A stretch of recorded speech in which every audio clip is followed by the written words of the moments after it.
случая става дума за автомат Робос 400 с така наречените индуктивни крайни изключватели. Ето това представляват индуктивните крайни изключватели. Те, за разлика от механичните, не са консуматив, тъй като вътре няма никакви движещи се части, никакви превключватели и релета. Всичко работи индуктивно. Когато метална част се доближи до началото на крайния изключвател, той сработва. Съответно и от другата страна.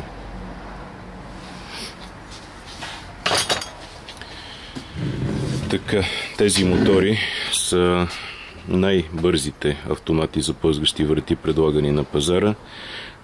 Успяват да движат вратата с скорост до 34 см в секунда. Пак казвам, това е единственият такъв автомат на пазара въобще. Най-бързия от бързите автомати, произвеждани от друг производител, успяват да движат вратите с скорости до 22-23 см в секунда. И това е някаква огромна гордост за производителите. Докато тук говорим за друго ниво на технологии, което позволява движение с скорости до 34 см в секунда, при това абсолютно безшумно. Движението също така става много плавно. Мотора, както вратата на асансьор, плавно развърта от 0 до максимум и след това плавно спира от максимум до 0, без никакви сътресения. Нещо, за което общо взето могат да си мечтаят повечето производители. Така, двигателите могат да работят на вграден UPS, когато няма електрозахранване.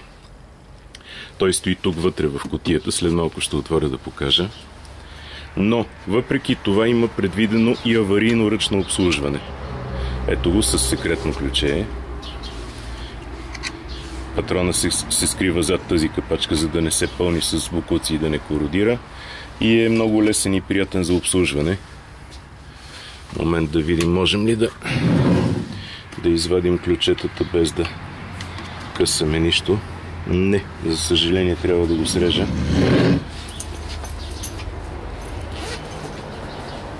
И ще се наложи да го направим това нещо.